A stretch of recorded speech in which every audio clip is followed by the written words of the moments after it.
again in my brightly lit shed. Now, remember the disaster I had with the blossom? Yeah, didn't work out very well at all, did it?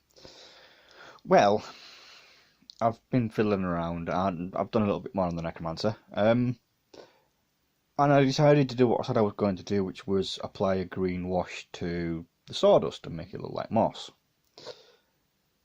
Well, I've done that, and look what's happened.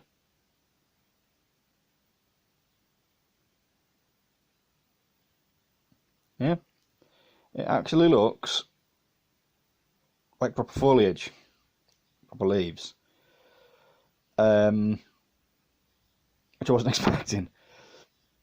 So now my current theory is if I was to do the same again and apply the coloured sawdust that I've already got and apply different coloured washes, pinks, purples, I'm sure I've got some purple washes, well I've definitely got purple washes around, I'm not sure about pinks, and possibly some blues, what that'll give me. So yeah, it was a prime example of what I thought was a disaster turning out to actually be not that bad in the end. It's given me another method of applying foliage and things like that to terrain, which I wouldn't have thought of previously or I've ever done before. It doesn't look too bad, does it? I don't think. Anyway, that's it for now. I've inundated you all with various different videos over the last couple of days. Noticeably, Andrew, you've been asking questions about the FDM and the quality of the prints and things. Obviously, here close up, you can see the layer lines. If you paint it properly and you work with the grain when you're doing your dry brushing and things like that, you can minimise those. So from a distance, you can't see them at all. It's only when you get real close up that you can see those layer lines. What I've decided to do as well is rather than post these videos to the people that I think will be interested individually, via Facebook or whatever, I think I'm going to actually put them on YouTube. I've got a YouTube channel. I've had a YouTube channel for a few years now. It was always private, link only sort of thing.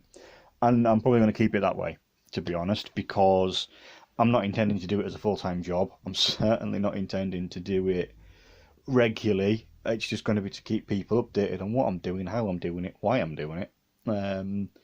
And for all those people out there that I don't have frequent contact with the current situation being where it is, a lot of people, they haven't heard from me and they keep getting in touch and making sure that I'm all right, basically. And I'm not going absolutely bonkers. Which, some of you might already argue that I am absolutely bonkers, which certainly helps, to be fair.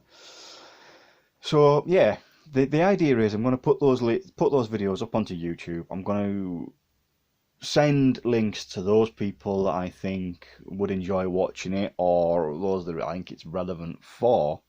Sadly, I can't turn the camera around on the phone while I'm recording, so unfortunately, you're just going to have to put up with looking around my shed rather than looking at me, which, to be fair, is probably preferable. Yeah, so anyway, back to the YouTube thing. If, when I send you the links out, if you think that anyone else would benefit from watching those links, by all means, send them on. If you think there's something in there that they'll find useful. I intend to go through the entire process, really, of what I do and how I'm doing it. So that's from the 3D printing side of things. I know there's a few of you out there with friends that are asking questions about 3D printing, and a few of you directly have asked questions about 3D printing and how I go about doing it and what I would recommend for X, Y, and Z. I intend to put all that in there. Again, I'm just an ordinary person that's learning as he's going on. I make mistakes. I make plenty of mistakes. The terrain there's prime example. The cloak on the necromancer is another example.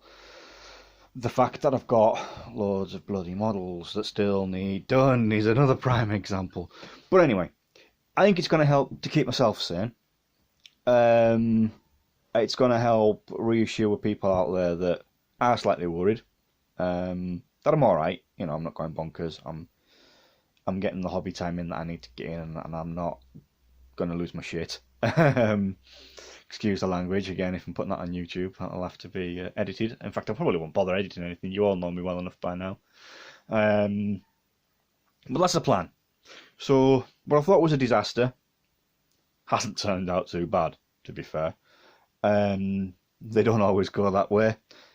Sometimes something that I think will work quite well, and I think I'm doing really well with, when I come to the final switches on, it goes absolutely Pete Tong and ruins everything. This has just worked out quite well, happily. Right, I'm going to bugger off again now, because I'm now 5 minutes in, 5.5 minutes in. Right, catch you later, guys.